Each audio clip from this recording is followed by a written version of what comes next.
Olá, sejam todos bem-vindos ao canal da NIT Treinamentos. Meu nome é Rafael Bastos, sou advogado e professor na área do Direito do Trabalho e Processo aqui na NIT.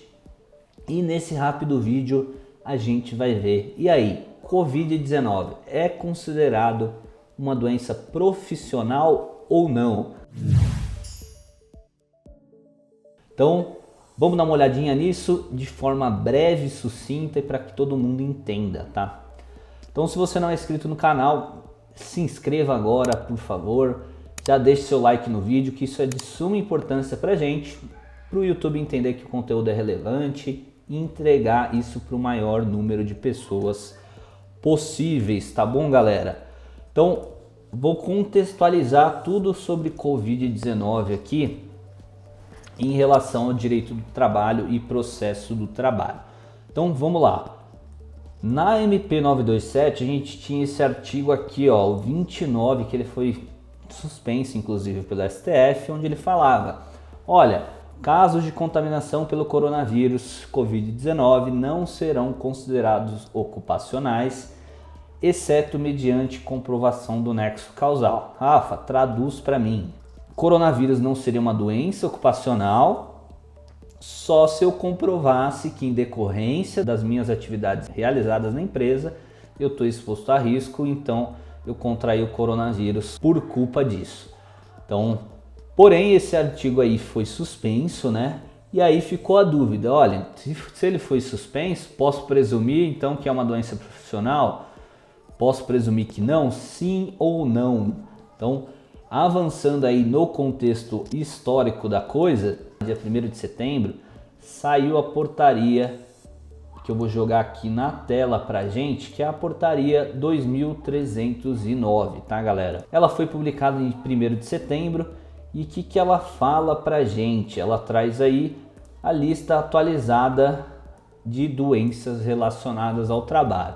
E para grande surpresa, vou dar um Ctrl F aqui para localizar, é um rol taxativo, elencou aí coronavírus como uma doença profissional. Partindo dessa portaria, a gente tem que, sim, coronavírus é uma doença profissional, gera estabilidade. Só que no dia seguinte, estamos no Brasil, tudo é muito dinâmico, saiu a portaria 2345, publicada no dia 2, né, como eu estou mostrando aqui. E no artigo 1º ela logo fala, olha, tornar sem efeito a portaria 2309. Então a gente tem que desconsiderar isso. Então hoje a gente não tem nada taxativo que Covid-19 é uma doença profissional. E aí o que eu posso tirar de conclusão disso? Que até então eu só trouxe o contexto histórico para vocês, né? O que a gente tem que considerar para apurar aí se é uma doença ocupacional ou não, né? Então, eu parto do princípio, alguns juristas também, alguns tribunais regionais do trabalho, de que, olha, o que a gente tem que analisar nesse caso aí? 1, ônus de prova. 2, quem tem que provar, né? E por que isso? E aí, assim, a gente chega numa conclusão se é considerado uma doença profissional ou se não. Então, vamos lá. O que é o primeiro passo, o aspecto que a gente tem que considerar? Olha, é uma atividade de risco incomum? Então, incomum seria o quê? É nítido ali que a pessoa está exposta a um risco? Então, por exemplo, o exemplo mais fácil possível para a gente matar isso de uma vez. Olha, um médico com carteira assinada, né? Um médico seletista. Esse cara, ele está exposto ao risco, ele está no hospital, está num ambiente que tem vários tipos de doenças, não só a Covid-19, mas ele está exposto ao risco. Então, digamos ainda que esse médico atue no setor de combate ao coronavírus. Então, esse cara está exposto ali a diversos tipos de doenças, está no setor de coronavírus, ou seja, é extremo risco, né? Fatalmente ele pode contrair isso, ou vai contrair se ainda não contraiu. Então o risco dele é extremo. Então, em decorrência das atividades, memoriza isso. Em decorrência das minhas atividades na empresa, eu fiquei exposto a um risco e acabei contraindo Covid-19. Logo, aí sim a gente pode considerar uma doença profissional que vai gerar estabilidade para esse empregado, tá? Outro exemplo de risco incomum, E ao meu ver, tá? Nada que é a minha opinião. Quero deixar bem claro aqui, é uma opinião bem consolidada nesse sentido. Empregados aí que trabalham em atividades essenciais, em supermercado, em posto de gasolina. Imagina que ele trabalha ali no atendimento. Então essa pessoa, ela atende várias pessoas ao dia. É grande circulação, ela atende muita gente. Pega no cartão de crédito, de débito do cliente, pega na maquininha, devolve. Então ela está ali exposta a milhares de pessoas, centenas de pessoas, né, no dia a dia. E mesmo tomando as medidas preventivas, distanciamento, usando máscara, álcool, todas as recomendações da OMS, ela de fato ela tem um risco ali exposto. É uma atividade essencial, então assim, dá pra gente considerar que em decorrência das atividades dela, ela está sim exposta a um risco. Então aí o ônus de prova fica para quem? Para o empregador. Olha, eu vou ter que provar que não, o risco desse cara contrair coronavírus aqui é zero. Porque é algo incomum, a gente sabe muito bem que o risco daquela pessoa, daquele colaborador é muito alto, né?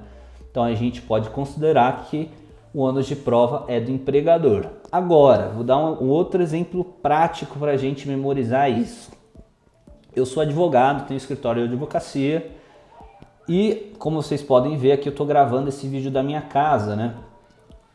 Eventualmente não, aqui no escritório a gente está adotando o seguinte protocolo: a cada 15 dias a gente se reúne presencialmente. E aí, com isso, a gente faz a nossa reunião, mantendo o distanciamento, todo mundo de máscara, seguindo as recomendações, né? E aí, daqui 2 dias, um colaborador meu, seletista, me informa que está com a Covid-19. E aí, eu vou afastar essa pessoa por doença profissional? E isso vai gerar uma estabilidade, um ônus aqui para o escritório? Sim ou não? Nesse tipo de caso, em que é uma atividade que a gente pode considerar de um risco normal, porque, olha, tá todo mundo em casa, 2, a gente se vê a cada 15 dias, então 3, a gente mantém as regras de distanciamento, segue todos os protocolos da OMS, das autoridades públicas. Aqui no caso eu estou em Barueri, São Paulo, a gente segue todas as recomendações da cidade. Esse cara contraiu o coronavírus, esse colaborador. E aí, eu vou considerar, vou afastar ele por uma doença profissional? Sim ou não?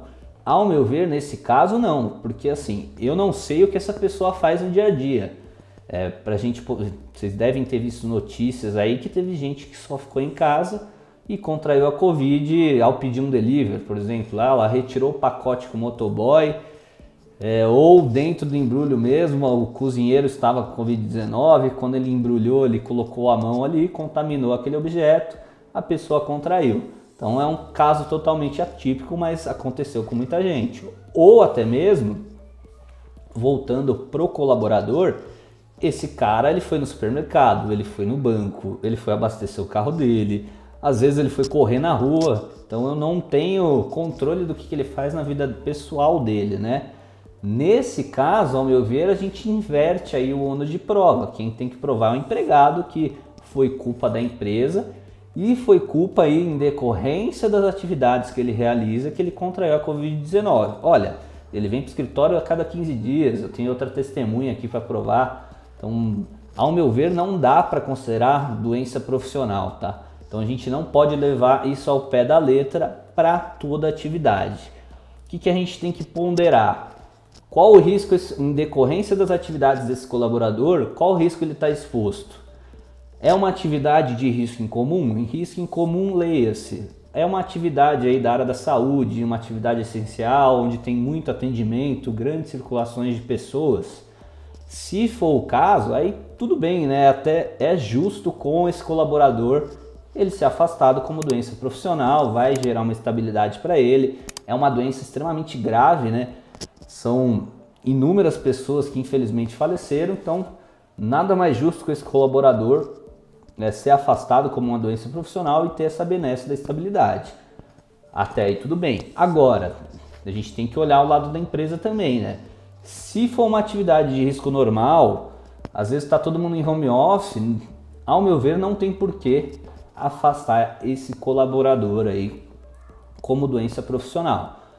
Então segue a regra normal, primeiros 15 dias pela empresa, 16º encaminha para caixa, né, digamos assim, como todo mundo fala, e vida que segue. Mas e aí, o que você acha? Quais são suas conclusões? Então, coloca aí nos comentários pra gente, deixa seu like e até o próximo vídeo. Um abraço, até!